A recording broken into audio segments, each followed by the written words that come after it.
Hello everyone. आज के video में हम देखेंगे कि डीएसए साथी में रेजरपे इंटीग्रेशन कैसे सेटअप करना है, स्टेप बाय स्टेप। सबसे पहले रेजरपे इंटीग्रेशन के लिए आपके पास रेजरपे अकाउंट होना चाहिए। अगर आपके पास रेजरपे अकाउंट नहीं है तो आप रेजरपे की ऑफिशियल वेबसाइट पर जाकर अपना अकाउंट क्रिएट कर सकते हैं। अब सबसे पहले समझते हैं कि डीएसए साथी में रेजरपे का यूज कहाँ होता है। आपके डीएसए साथी अकाउंट में वेबसाइट और को ब्रांडिंग का ऑप्शन अवेलेबल होता है। अगर आपने अपनी वेबसाइट सेटअप की है तो वेबसाइट में बिकम अ पार्टनर पेज भी ऐड किया जा सकता है। इस बिकम अ पार्टनर पेज के थ्रू जब कोई पर्सन एएपी के बिजनेस के साथ पार्टनर स्लैश डीएसए के रूप में ज्वाइन करता है तो अगर पेमेंट कलेक्शन इनेबल्ड है, पेमेंट के लिए रेजर पे इंटीग्रेशन यूज किया जा सकता है। इसलिए अगर आप अपनी डीएसए साथी वेबसाइट के बिकम ए पार्टनर सेक्शन में रेजर पे पेमेंट इनेबल करना चाहते हैं तो सबसे पहले रेजर पे को डीएसए साथी के साथ कनेक्ट करना होगा।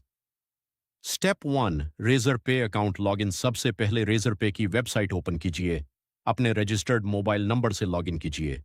मोबाइल नंबर एंटर करने के बाद आपको ओटीपी रिसीव होगा। ओटीपी एंटर करके वेरीफाई कीजिए। उसके बाद अपने रेजर पे अकाउंट में लॉगिन कीजिए। अगर रेजर पे एडिशनल वेरिफिकेशन या लॉगिन डिटेल्स मांगता है तो रिक्वायर्ड डिटेल्स कंप्लीट कीजिए। स्टेप 2, रेजर पे एपीआई कीज। लॉगिन करने के बाद रेजर पे डैशबोर्ड ओपन हो जाएगा। अब हमें रेजर पे की एपीआई कीज चाहिए। Go to account and settings, websites and API keys. यहां आपको एपीआई कीज एंड इंटीग्रेशन का सेक्शन मिलेगा। अगर एपीआई की पहले से अवेलेबल है तो एग्जिस्टिंग क्रेडेंशियल्स यूज कर सकते हैं। अदरवाइज जनरेट की पर क्लिक करके न्यू एपीआई क्रेडेंशियल्स जनरेट कीजिए। यहां आपको दो इंपॉर्टेंट डिटेल्स मिलेंगी। की आईडी और की सीक्रेट दोनों को सेफली कॉपी करके रख लीजिए। इंपॉर्टेंट कि सीक्रेट को किसी के साथ पब्लिकली शेयर नहीं करना है। डीएसए साथी में लॉग इन कीजिए। अपने कॉन्फ़िगरेशन स्लैश इंटीग्रेशन सेक्शन में रेजर पे ओपन कीजिए। यहां आपको रेजर पे कनेक्शन के लिए कुछ फील्ड्स मिलेंगी। सबसे पहले अकाउंट नेम, ये ऑप्शनल फील्ड है। आप यहां अपने रेफरेंस के लिए कुछ भी मीनिंगफुल नाम रख सकते हैं, जैसे एबीसी फाइनेंस रेजर पे।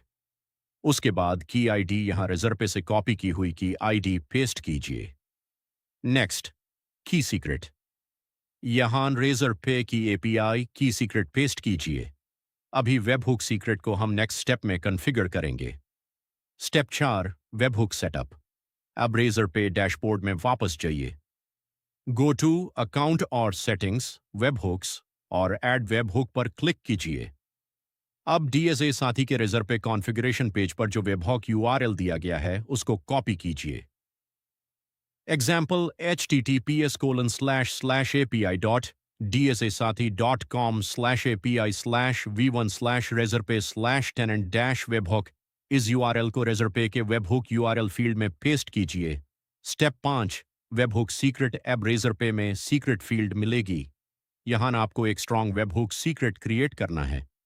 ध्यान रखिए, ये एपीआई की सीक्रेट से अलग होता है। जो वेबहॉक सीक्रेट आप रेजरपे में एंटर करेंगे, एग्जैक्ट सेम सीक्रेट डीएसए साथी के वेबहॉक सीक्रेट फील्ड में भी एंटर करना होगा। इसलिए सीक्रेट को सेफली सेव करके रखिए। स्टेप 6, एक्टिव इवेंट्स सेलेक्ट कीजिए। अब रेजरपे में एक्टिव इवेंट्स सेलेक्ट करने हैं। नॉर्मल पेमेंट फ्लो के लिए रिक्वायर्ड इवेंट्स सेलेक्ट कीजिए। Payment dot authorised payment, dot failed payment, dot captured order, dot paid. अगर आप रिफंड स्टेटस भी डीएसए साथी में ट्रैक करना चाहते हैं तो refund dot created, refund dot processed, refund dot failed select किए जा सकते हैं। बाकी इवेंट्स को अननेसेसरी सेलेक्ट करने की ज़रूरत नहीं है जब तक आपके पर्टिकुलर डीएसए साथी सेटअप में उनकी रिक्वायरमेंट ना हो। स्टेप 7, वेबहुक क्रिएट कीजिए। वेब वेबहुक क्रिएट होने के बाद उसका स्टेटस एनेबल्ड होना चाहिए। अब रेजर पे का वेबहुक कॉन्फ़िगरेशन कंप्लीट हो गया। स्टेप 8, डीएसए साथी में वेबहुक सीक्रेट ऐड कीजिए। अब डीएसए साथी में वापस आइए।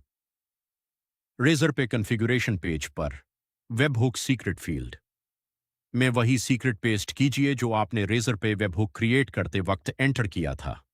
एक बार दोबारा चेक कीजिए। की आईडी, रेजर पे एपीआई की आईडी, की सीक्रेट, रेजर पे एपीआई की सीक्रेट, वेबहुक सीक्रेट। रेजर पे वेबहुक का सीक्रेट ये 3 वैल्यूज कंफ्यूज नहीं करनी है। Step 9, save configuration. अब सारी डिटेल्स केयरफुली चेक कीजिए। अकाउंट नेम, की आई, सेव पर क्लिक कीजिए। अब रेजर पे सक्सेसफुली डीएसए साथी के साथ कनेक्टेड हो जाएगा।